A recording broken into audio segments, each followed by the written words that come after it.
नमस्कार मित्रों, मैं रवींद्र सिंह बिष्ट फिर आपके बीच में हूँ। आज एक अलग अलग विषय को लेके ये विषय है वृद्धावस्था।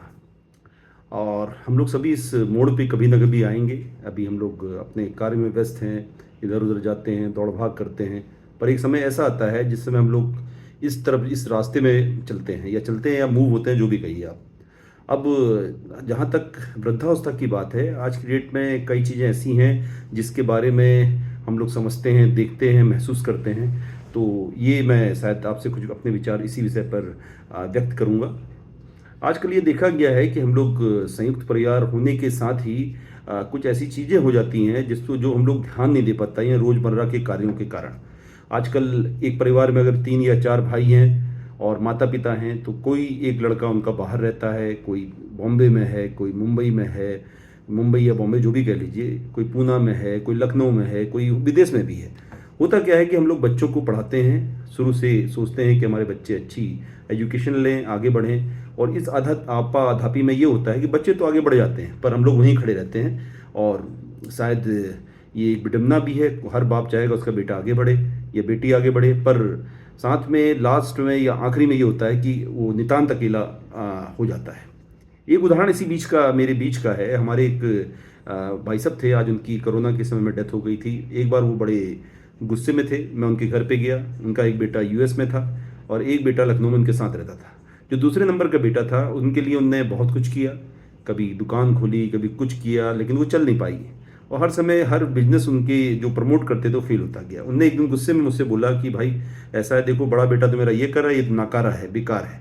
तो मेरे मन में एक विचार आया। मैंने उनसे पूछा कि आपकी तबीयत खराब रहती है कि ठीक रहती है? बोले नहीं, मुझे तो ब्लड प्रेशर शुगर है।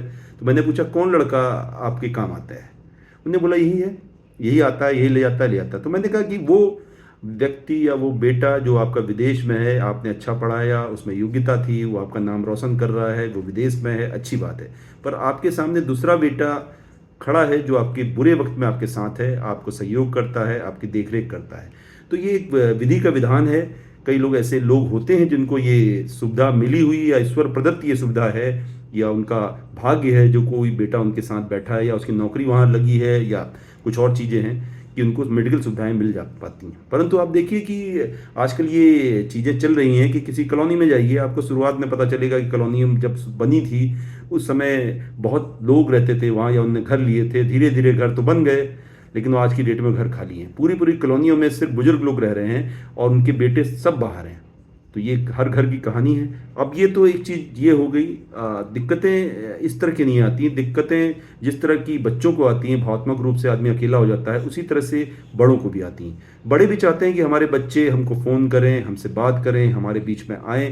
पर आज की आपाधापी में, आज की जो सो कॉल्ड कॉर्पोरेट कल्चर है, उसके कारण बच्चे अपने माँ बाप को समय नहीं दे पाते। ऐसा नहीं कि वो देना नहीं चाहते हैं, पर उनका कार्यशैली ऐसी है या उनका इन्वायरमेंट ऐसा है कि उनके पास समय नहीं निकल पाता, क्योंकि हस्बैंड वाइफ दोनों नौकरी कर रहे हैं और दोनों अपने अपने काम में बिजी हैं। एक दिन खत्म होता है, दूसरा दिन शुरू हो जाता है। इस बीच में सब चीज़ें छूटती चली जाती हैं। और ये तो एक पहलू है, क्योंकि हर आदमी को जीवन में आगे बढ़ना है। दूसरा पहलू ये है कि वो माँ बाप जिनने आपको पढ़ाया है, आगे बढ़ाया है, वो अपने अकेलेपन से अकेले लड़ रहे होते हैं। शुरू से वो लड़ते आ रहे हैं। अगर आप देखिए तो शुरुआत से उन्होंने जो जो कार्य किए हैं वो आपके हित के लिए किए हैं, और लास्ट में उनको मिला क्या कि वो अकेले हैं।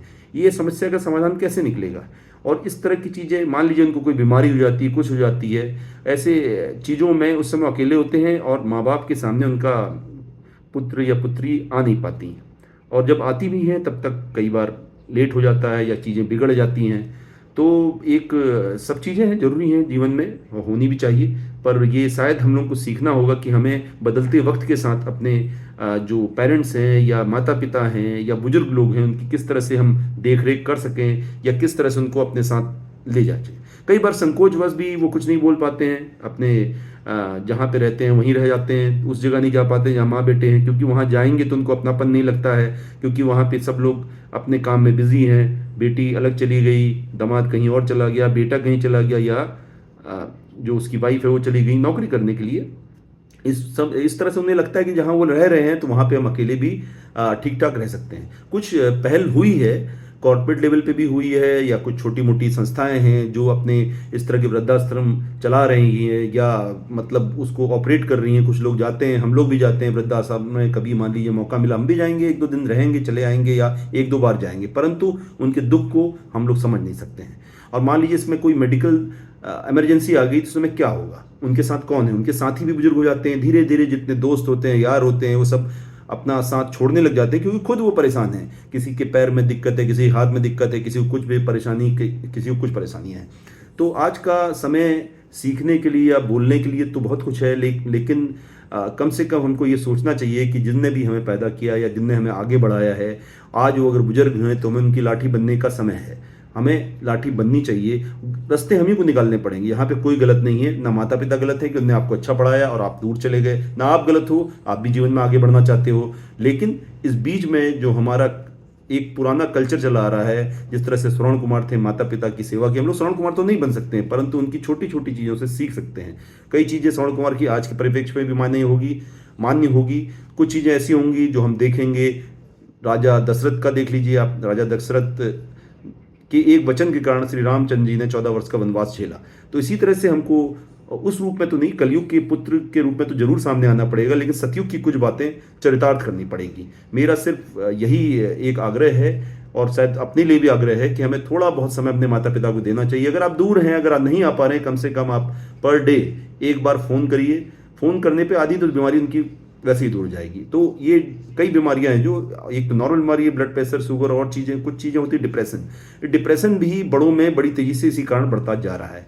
तो आपने मेरी बात को सुना, समझा और शायद आप थोड़ी बहुत कोशिश करेंगे और मैं भी कोशिश करूँगा और सारे लोग मिल के कोशिश करेंगे कि हम लोग कुछ माहौल को बदलने की कोशिश करें, कुछ अच्छा माहौल हो। हमारे बुजुर्ग जिनने हमारे लिए पूरी अपनी शक्ति लगा दी, अपना दमखम लगा दिया कि हम आगे बढ़ें और हमको भी कुछ दमखम अपना देना पड़ेगा। हमेशा पैसा ही महत्वपूर्ण बहुत है पैसा, लेकिन इतना भी महत्वपूर्ण नहीं है कि आप जिनने आपके मतलब एक हिसाब से आप पौधा थे, आपको लगाया और आज वृक्ष बन गए हैं तो आप उनको छाँ ना दे पाएँ। आप लोगों को एक छोटा-सा मेरा विचार था।